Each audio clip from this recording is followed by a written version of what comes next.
It's the Eagle Community Television Forum with your host, Gary Shorman. Hi, and welcome to the Forum on Eagle Television. It's good to have you watching along. As our guest today is going to be the brand new school superintendent over in Ellis. His name is Corey Burton. And Corey, good to have you on the program today. Thanks, glad to be here.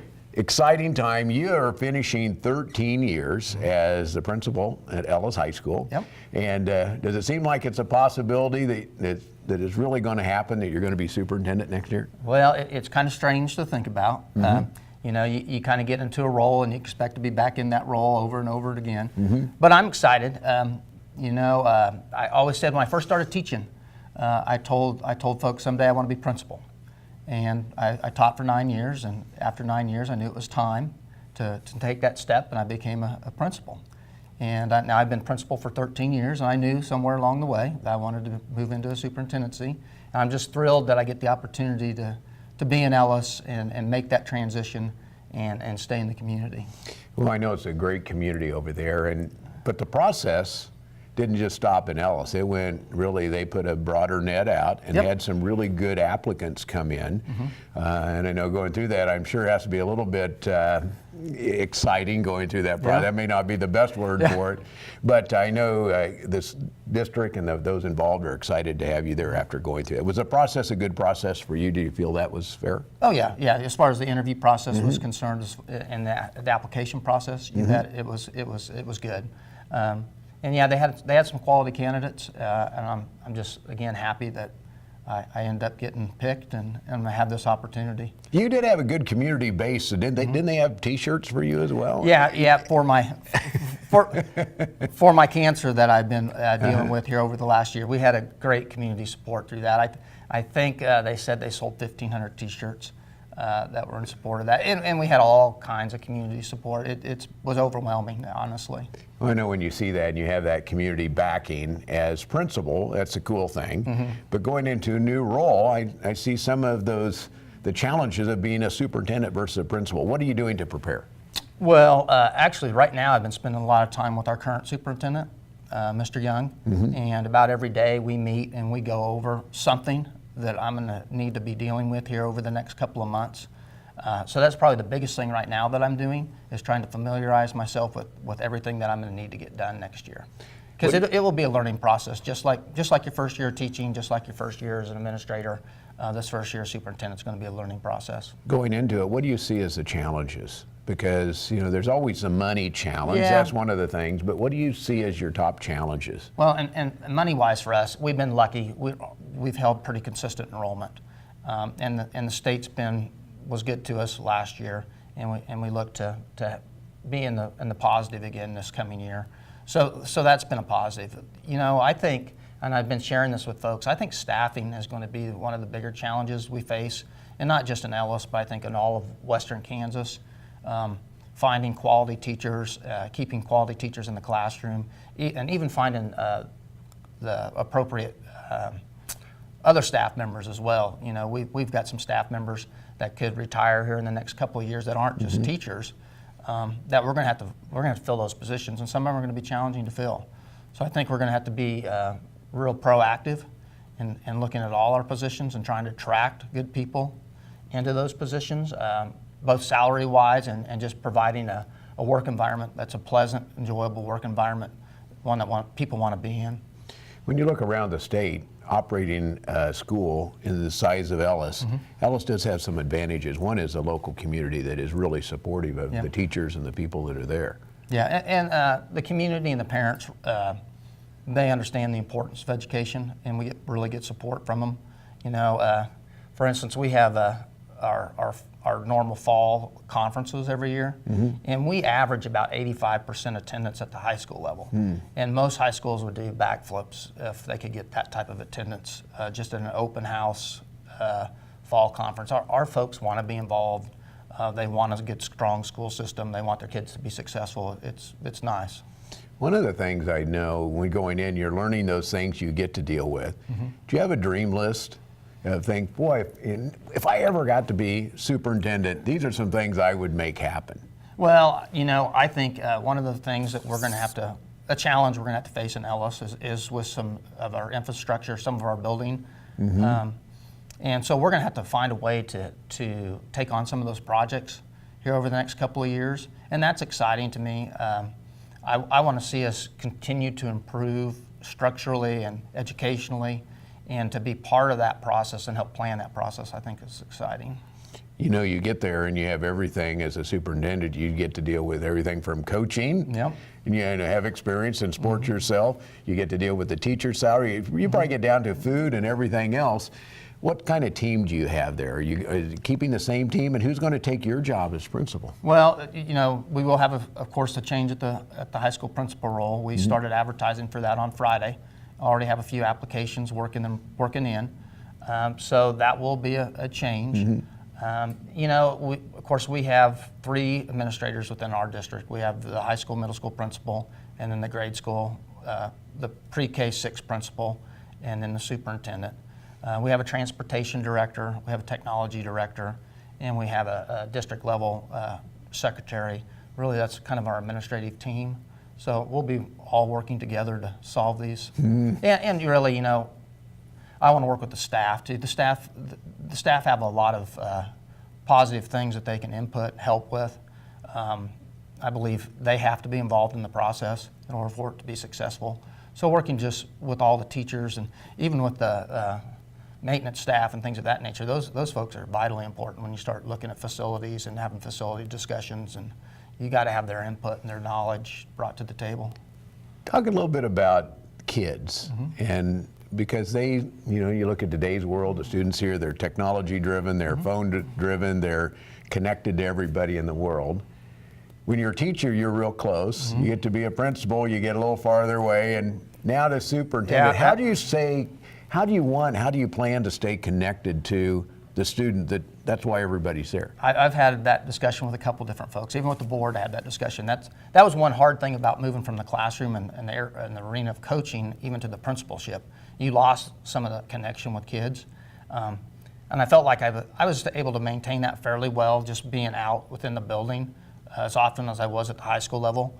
But I know that's going to change, and that's something I'm really going to miss as I make this move into the superintendency. I know that I know superintendents can get caught and not get out of their office, but my plan is to get out of the office each day and try to be in at least one of the buildings for a period of time each day. I was telling people, they'll probably think I'm crazy, but I've never minded school lunches. I think next year I'll go eat. I'll go to pick one of the schools. That's a good opportunity. Yeah, and not only just my thought is not only just to sit down with students from time to time, but even go sit down with staff.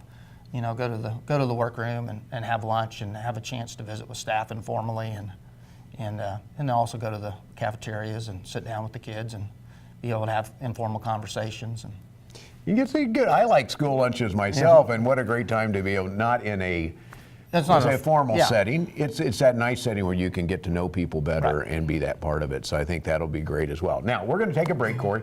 Going to come back and talk about how parents at home, how students at home, how teachers can communicate best with you, and kind of that process for how we make that happen. Our guest, Corey Burton. Corey's the new superintendent. Will be the new superintendent this summer. Currently the principal at Ellis High School. We'll talk more after this. Hayes Med is your first and best choice for healthcare. They're the only facility providing tertiary level services in this region. With more than 70 physicians and 26 specialties ranging from heart, orthopedic, spine care, cancer, obstetrics and gynecology, wound care, rehabilitation and surgery, including the Da Vinci robotic surgery, Hayes Med is your comprehensive health provider for people throughout Western Kansas. Hayes Med, helping people be healthy. Eagle Communications is your ultimate business partner. We provide business class phone with customizable features and fast, reliable internet. Your knowledgeable team at Technology Solutions has a broad base of IT services to meet your needs. Let the experts at Marketing Solutions get your message to the right people on the best platforms. The only piece missing is your business. Call Eagle Communications today at 877-61-EAGLE. Hi everyone, this is Gerard Welbrock inviting you to join us for Tiger Talk. We record it over the noon hours Mondays at Old Chicago, north of the interstate in Hayes, and play back at 6 o'clock Monday nights on Tiger Radio Mix 103. You can also catch it on Eagle TV's channel 14 and 614, Tuesday and Wednesdays at 10 a.m. and 7 p.m., and always on HayesPost.com. So join us for Tiger Talk over the noon hour Mondays at Old Chicago. Welcome back to the second half of our forum, brought to you by Hayes Med. If you have ideas, suggestions, maybe solutions to the world's problems, let me know. Gary.Shorman@eaglecom.net. You can also find us on Facebook under ECTV Forum. ECTV Forum. Again, Corey Burton is our guest here today on the forum. Corey is currently the high school principal at Ellis High School and will become the superintendent this summer. Corey, we were talking about the t-shirts during the break. You have the Burton Strong t-shirts out there. It's one thing to be the superintendent. It's one thing to be the principal. It's another thing to be a part of a great community that's supportive, especially when you're going through some of the challenges that you were facing. Yeah. Yeah, no, our community was wonderful. You know, How many shirts did you sell? Well, they tell me about 1,500 shirts, and are there still some that people want to buy? Maybe I think they quit making them. I think they finally. I felt honestly, I felt bad for the gals that were heading that up, because it seemed like, man, they just kept trickling in and trickling in. I thought, man, they're never going to be done making shirts. But yeah, it was wonderful. My wife actually has put together a couple of books, because they did the Burton Strong Fridays, where people posted pictures to Facebook with them wearing their shirts, and she kept saving those pictures, and we've got a couple photo albums of people wearing their shirts on Friday. That support is great that you see with that happening. It was great, overwhelming. And it's great to see that you've come through that and you're taking on this new responsibility, and that's going to be fun. So terrific. And I know you had support. You grew up in Hill City, Hillsboro. You were a teacher there, so you had support, I guess, from all places. Yeah. You know, not only T-shirts, just people reaching out and wishing well, and lots of donations, and people stopping in to see me from all three communities that we've been involved with. So isn't that cool? I think that's part of a small town too. They really support you, and it was neat to see that go on. It was, like I said, really overwhelming, the amount of support we received. Well, one, you have great support. You're transitioning to a new job. People out there may want to know, how do I get a hold? How do I make contact? What do I do if, whether you're a teacher, a student, a parent? You bet. Well, teachers just stop in and see me, or shoot me an email, and I'd rather sit down and have a one-on-one conversation for sure with the teachers. And again with parents, of course, I'm always willing to sit down and talk one-on-one, to stop by. Right now, I'm working out of the district office as part of my my treatments. I'm not to be around real large crowds right now, because I got to avoid getting sick. And so I'm working out of the district office. People are encouraged to stop by and share any thoughts or ideas that they have. And then, of course, call the district office. The number is 726-4281 and ask for me. Or my email is listed on the website, on our USD 388 website. Shoot me an email. I'd be glad to follow up with folks and visit with them and discuss anything they would like to discuss. I like that face-to-face and that one-on-one conversation. So many times we get wrapped up. Email's an easy if you're just doing something. Right. But if you really want to understand something, it's better to be doing that face-to-face. So you're at the district office right now, which gives you good kind of background to be involved with that. And in the process of doing that, look forward to hearing good things happen from Ellis High School in District 388. Yeah, we're excited to get started. We're excited to start working with all the staff members. When's the actual transition date? When do they pull July the lever? 1st. July 1st, they pull the lever, and you go from high school principal to superintendent. Yeah, then all the decisions, I guess, fall on me on July 1st. At that point. Corey, congratulations on the new job. Thanks for being here on the Forum program. And again, if you have any input, be sure and chase you down at district office for now, or one of the other locations you can find either on a phone number or go online on the web and find information from there as well. So thanks for watching the Forum. The Forum is brought to you by Hayes Med and by Eagle Communication, our community connected.